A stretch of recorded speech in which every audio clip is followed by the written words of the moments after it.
사순절 19째 날입니다. 어제 새벽에 마가복음 오늘 본문 1절을 함께 나누었는데요. 이 말씀을 붙들고 주님을 기억하며 깊이 생각하는 그런 시간을 가지셨습니까? 이 말씀을 마음에서 쉽게 잊히지 않고 계속해서 주님을 깊이 생각하는 저희들이 되기를 바랍니다. 로마 제국의 끔찍하고도 조직적인 그 박해로 인해서 수많은 그리스도인들이 죽어갔습니다. 살아남은 그리스도인들은 도시 지하에 있는 공동묘지죠. 카타콤으로 숨어 들어가 신앙을 지켜야만 했습니다. 자, 그런 상황 가운데 작은 소책자 하나가 그리스도인들 사이에서 전해지기 시작했습니다. 그 내용이 무엇이었을까요?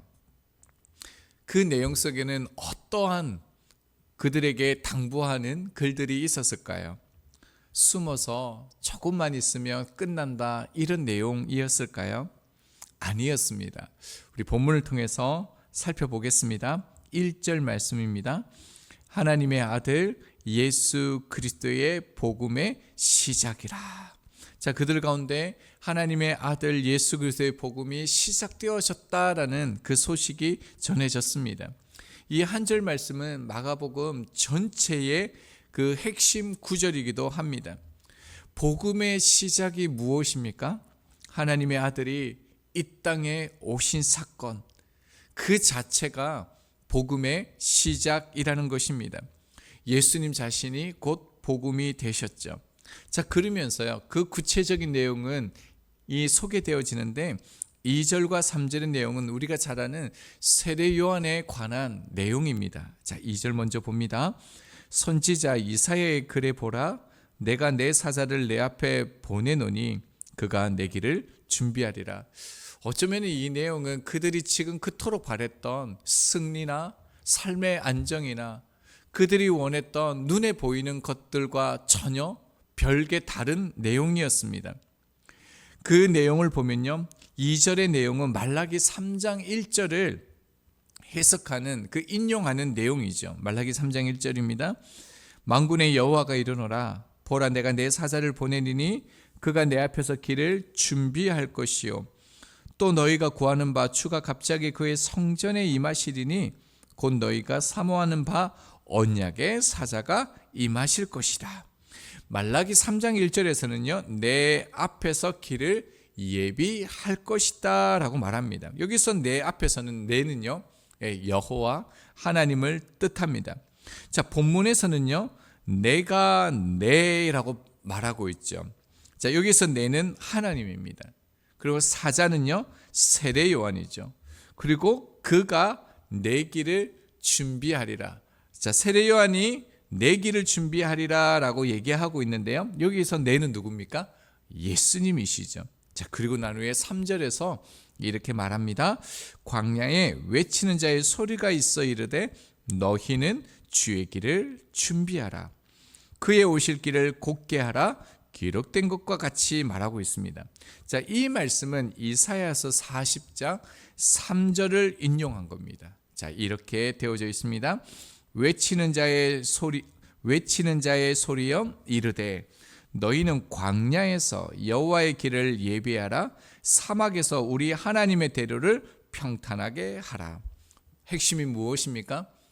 여호와의 길을 예비하라 라고 말합니다. 자, 3절을 보면요, 마가는 이 말씀을 인용하면서 구약에 우리가 보았던 말라기에 보았던 그 하나님께 해당하는 그 자리예요. 어떻습니까? 여호와의 길을 예비하라, 너희는 주의 길을 준비하라. 그 자리에 예수님을 두고 있다라는 겁니다. 구약 성경을 아는 유대인들이 이 말씀을 읽는다면 이것이 얼마나 충격적인 선언인지 금방 알 수 있습니다. 결국 마가는 이 말씀을 통해서 무엇을 분명하게 선포하는 것입니까? 예수님은 구약에 그 약속해온 우리의 메시아, 그리고 예수 그리스도를 통하여 모든 예언이 성취된 분이라는 것입니다. 그래서 그때 그리스도인들을 향하여 살아 숨어 그렇게 그리스도를 바라는 그들에게 뭐라고 얘기하는 겁니까? 숨어 있으라고 말하는 것이 아닙니다. 예수 그리스도의 길을 네가 평탄하게 하라, 예비하게 하라, 이렇게 말씀하는 것이죠. 여러분 1절 말씀을 다시 한번 보면요, 하나님의 아들 예수 그리스도의 복음의 시작이라 그랬습니다. 어제 우리가 1절을 보면서 원어를 원어의 문장 구조를 살펴보면 어떻게 되어져 있습니까?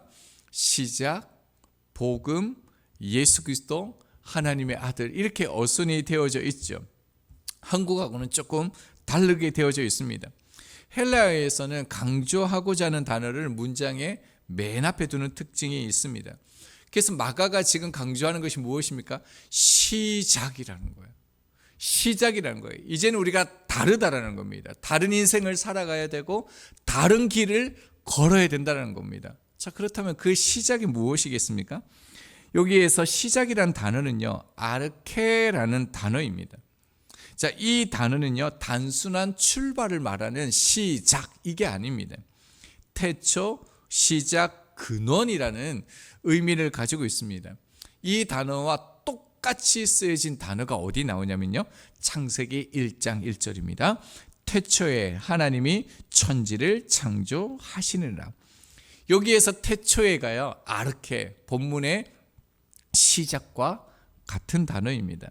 자, 그러니까 마가복음이 말하는 시작은 단순히 어떤 사건이 시작되었다, 새로운 결단, 새로운 결심, 새로운 시작을 말하는 것이 아닙니다. 예수 그리스도께서 이 땅에 오신 사건은 마치 창세기의 천지 창조와 같은 사건이다. 지금 이 세상 가운데 새로운 창조가 시작되었다라고 말하고 있다는 겁니다. 우리가 비록 고난 가운데 있지만, 핍박 가운데 있지만, 우리가 카타콤과 같은 이런 생활을 하고 있지만, 우리는 어떻게 해야 된다는 겁니까? 이 주님의 길을 따라가야 된다는 겁니다. 2절에 보면 뭐라고 얘기합니까? 내 길이라고 되어져 있죠. 3절에서는요, 주의 길, 또요, 오실 길. 길이라는 단어가 계속적으로 반복해서 우리 가운데 말하고 있습니다. 여기에서 이 길은요, 단순한 어떤 삶의 길을 말하는 게 아니에요. 삶의 방식, 신앙의 방향을 의미합니다. 성경은 우리 가운데 이 땅을 살아갈 때 우리 인생 가운데 두 길이 있다라고 말씀합니다. 신명기 30장 19절이요. 내가 오늘 하늘과 땅을 불러 너희에게 증거를 삼노라. 내가 생명과 사망과 복과 저주를 내 앞에 두었은즉 너와 내 자손이 살기 위하여 생명을 택하고. 하나님께서 우리의 인생 가운데 어떤 길을 두셨다고요? 생명과 사망, 복과 저주의 길을 두었다라고 말합니다. 그리고 하나님께서는 분명하게 너희가 가야 될 길은요, 세상의 저주의 길이 아니라는 거예요. 생명의 길, 복의 길, 이 복은 바라크죠. 하나님 앞에 무릎 꿇는 거, 주의 길을 가는 거를 말하고 있다는 겁니다. 오늘 마가복음은 그 무시무시한 조직적인 박해가 있고 시련이 있는 그리스도인들을 향하여 소망을 줍니다. 그 소망은 너희가 이제 안전하다, 이제 잘 살게 되었다, 굿뉴스가 있다, 승리했다, 이 뉴스가 아닙니다. 무엇입니까? 새로운 창조가 시작되었다. 생명의 길이 우리 가운데 뚜렷해졌다, 분명해졌다라는 겁니다. 그래서 너희들은 주님을 따르는 그 생명의 길을 준비하고 그 길로 나가야 된다. 여러분, 이것이 마가복음 1장 1절에서 말하는 시작인 것입니다. 하나의 글을 소개해 드리겠습니다. 잘 경청해 보십시오. 신성하게 태어나신 그분의 탄생은 그분을 기다리지 않음을 기대했던 모든 사람의 희망을 넘어섰습니다. 신의 탄생일은 세상을 위한 그분의 오심에 대한 복음의 시작을 알렸습니다.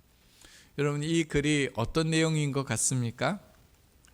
주님에 대한, 그 주님을 생각하면서 쓴 글 같습니까? 근데 그렇지 않습니다.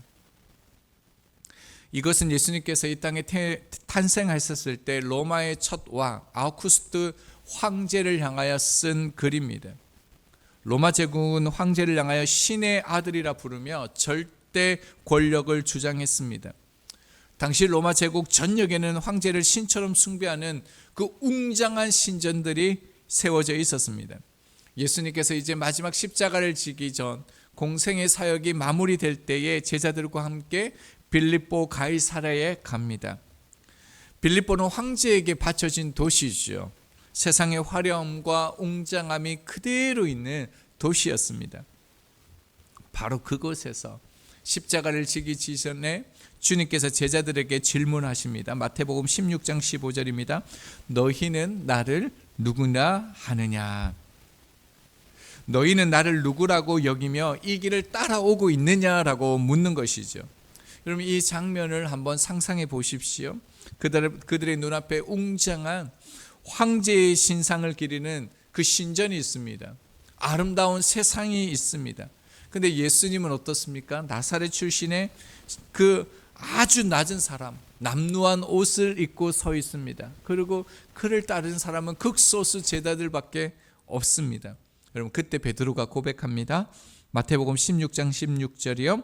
시몬 베드로가 대답하여 이르되 주는 그리스도시요 살아계신 하나님의 아들이시니이다. 이 고백의 의미는요, 예수님을 그리스도 하나님의 아들로서 고백하는 것이죠.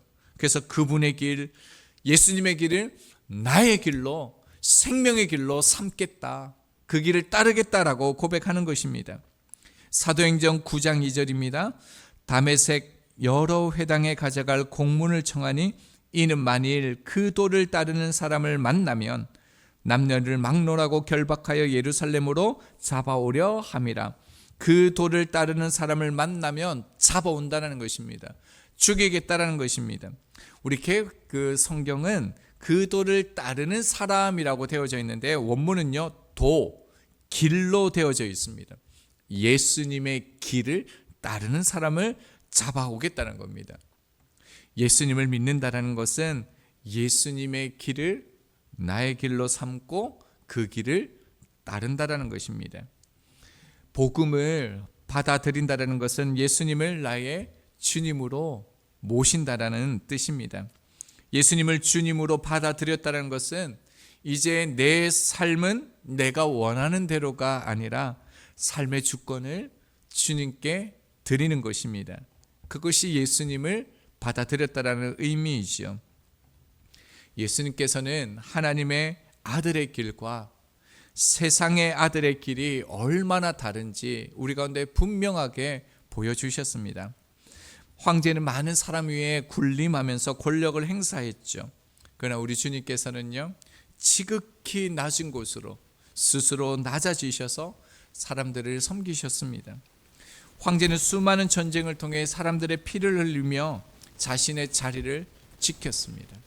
그러나 예수님은요, 십자가에서 오히려 자신의 생명을 내어주심으로 죽어 마땅한 사람들, 원수들을 살리셨습니다. 갈라디아서 1장 4절입니다. 그리스도께서 하나님 곧 우리 아버지의 뜻을 따라 이 악한 세대에서 우리를 건지시려고 우리 죄를 대속하기 위하여 자기 몸을 주셨으니, 예수 그리스도께서는 자기 희생으로 우리를 구원하신 것입니다. 팀 켈러 목사님께서 이렇게 얘기했는데요, 물에 빠진 사람에게 수영하는 법이 적힌 책자를 던지는 것은 그들에게 전혀 도움이 되지 않습니다. 그에게 필요한 것은 가르침이 아니라 밧줄입니다. 이렇게 얘기를 했습니다. 하나님께서 우리 가운데 말씀하시는 그리스도의 길이 무엇입니까? 책자가 아니라 세상에 일하는 그곳에 빠져 있는 사람들에게 붙잡을 수 있는 밧줄이 되라라고 말씀하십니다. 내가 가진 시간이요, 사랑, 위로, 물질, 기도, 이 모든 것이 누군가를 살릴 수 있는 밧줄이 되어줄 수 있습니다. 그래서 나에게 있는 밧줄을 내어준다는 것, 이것은 결국 하나님의 성품을 닮아가는 삶입니다. 요한복음 13장 35절입니다.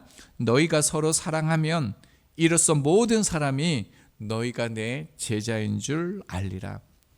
한 신학자가 설교에서 사랑하라, 주님처럼 사랑하라라고 막연하게 일반화하는 것을요, 가현설적 이렇게 설교라고 약간 비판했습니다. 그러니까 말은 아름다운데요, 실제 삶에서는 보이지 않는 비현실적인 사랑이 될 수 있기 때문에 그렇다라는 겁니다. 여러분 어떻습니까? 동의가 되십니까? 그렇다면 이 말씀을요, 우리의 삶 가운데 가져와서 이 사랑하라라는 이 말씀이 비현실적이지 않다라는 것을 오늘 증명할 수 있으면 좋겠습니다. 오늘도 저희는 세상 앞에 설 것입니다. 그리고 세상을 볼 것입니다. 빌립보 가이사랴에서 주님께서 제자들에게 물으셨던 것처럼 너는 나를 누구라 생각하느냐 물으실 것입니다. 그때 예수님께서 우리에게 보여주셨던 것처럼 오늘 우리의 삶 속에서도 복음이 보이도록 예수 그리스도의 그 성품과 예수 그리스도의 그 마음을 가지고 사람들과 예수 그리스도를 이어주는 그런 예수님의 길을 걷는 저희들이 되기를 소망합니다. 우리 3절 한 절 말씀 읽고 기도하겠습니다.